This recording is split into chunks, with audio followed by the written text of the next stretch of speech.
வணக்கம். இன்றைய முக்கிய செய்திகள். விமான பயணத்தின் போது 12 வயதிற்கு உட்பட்ட குழந்தைகளுக்கு பெற்றோர்களின் அருகிலேயே இடம் ஒதுக்க வேண்டும் என்று விமான நிறுவனங்களுக்கு சிவில் விமான போக்குவரத்து இயக்குநரகம் உத்தரவிட்டுள்ளது. தேசிய தேர்வு முகமை NTA இளங்கலை தேசிய தகுதி மற்றும் நுழைவுத் தேர்வு சிட்டி இன்டிமேஷன் ஸ்லிப்பை வெளியிட்டுள்ளது. திரவ நைட்ரஜனை பயன்படுத்தி தயாரிக்கப்படும் ஐஸ்கிரீம், ஸ்மோக் பிஸ்கட் போன்ற உணவுப் பொருட்கள் விற்பனை செய்தால் 10 ஆண்டுகள் சிறை தண்டனையும் 10 லட்சம் ரூபாய் அபராதம் விதிக்கப்படும் என்று தமிழக உணவு பாதுகாப்புத்துறை எச்சரித்துள்ளது. இந்தியா கூட்டணிக்கு ஆதரவாக வட மாநிலங்களில் பிரச்சாரம் செய்ய முதலமைச்சர் மு.க.ஸ்டாலின் அவர்கள் திட்டமிட்டுள்ளதாக தகவல் வெளியாகியுள்ளது. காங்கிரஸ் அரசு ஆட்சிக்கு வந்தவுடன் சாதிவாரி கணக்கெடுப்பு நடத்துவோம் என்று ராகுல் காந்தி அவர்கள் உத்தரவாதம் அளித்துள்ளார்.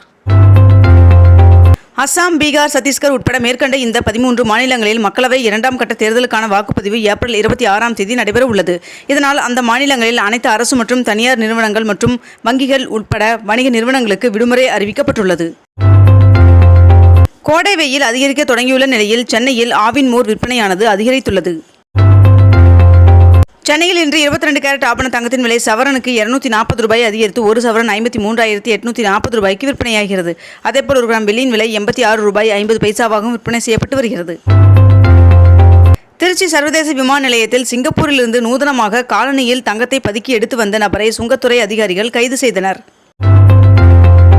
2023-24ஆம் நிதியாண்டில் இந்தியாவின் பொறியியல் பொருள்கள் ஏற்றுமதி 10,931 கோடி டாலராக உயர்ந்துள்ளதாக தகவல் வெளியாகியுள்ளது. பறவை காய்ச்சல் எதிரொலியாக நாமக்கல் பகுதியில் உள்ள கோழி பண்ணைகளில் மாவட்ட ஆட்சியர் உமா அவர்கள் ஆய்வு செய்து வருகிறார். தமிழகத்தில் இயல்பை விட 4 டிகிரி செல்சியஸ் வரை வெப்பம் அதிகரிக்கும் என்று வானிலை ஆய்வு மையம் எச்சரிக்கை விடுத்துள்ளது. இளைஞர்களின் நலன் கருதி தமிழ்நாட்டில் அரசு மற்றும் தனியார் பேருந்துகளில் படிக்கட்டு பயணத்தை தவிர்க்கும் வகையில் அனைத்து பேருந்துகளின் படிக்கட்டிலும் தானியங்கி கதவுகளை பொருத்த வேண்டும் என்று ஹைகோர்ட் கேட்டுக்கொண்டுள்ளது.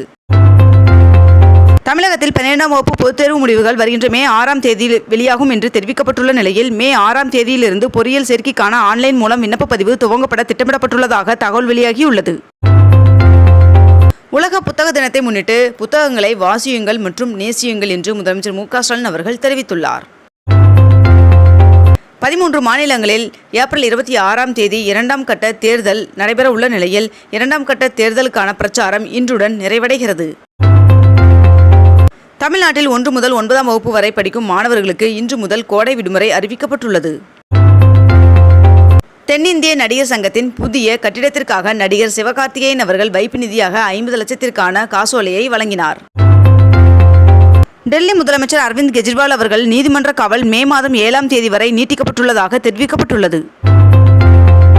தமிழ்நாடு முழுவதும் 24 நாட்கள் 8,465 கிலோமீட்டர் பயணித்து 1,24 லட்சம் பொதுமக்களை நேரடியாக சந்தித்து அமைச்சர் உதயநிதி ஸ்டாலின் அவர்கள் தேர்தல் பிரச்சாரம் மேற்கொண்டதாக திமுக அறிக்கை வெளியிட்டுள்ளது. தமிழ்நாடு இந்து சமய மற்றும் அறநிலைத்துறையில் காலியாக உள்ள உதவி ஆணையர் மற்றும் பள்ளிக் கல்வித்துறையின் காலியாக உள்ள மாவட்ட கல்வி அலுவலர் ஆகிய பணியிடங்களை நிரப்புவதற்கான அறிவிப்பு வெளியாகியுள்ளதாக தெரிவிக்கப்பட்டுள்ளது. வைகை ஆற்றில் கள்ளழகர் பச்சை பட்டுடுத்தி இறங்கினார். வாக்குப்பதிவு விவரங்களை செல்போன் மூலம் வாக்காளர்கள் அறிந்து கொள்ளும் வகையில் புதிய செயலி ஒன்றை இந்திய தேர்தல் ஆணையம் அறிமுகம் செய்துள்ளதாக தெரிவிக்கப்பட்டுள்ளது. தமிழகத்தில் சென்னை, காஞ்சிபுரம், திருவள்ளூர், தூத்துக்குடி, நெல்லை, குமரி உள்ளிட்ட மாவட்டங்களில் புதிய ரேஷன் கார்டுகளுக்கு விண்ணப்பித்த 45,509 பேருக்கு விரைவில் ரேஷன் கார்டு வழங்கப்பட உள்ளதாக தெரிவிக்கப்பட்டுள்ளது.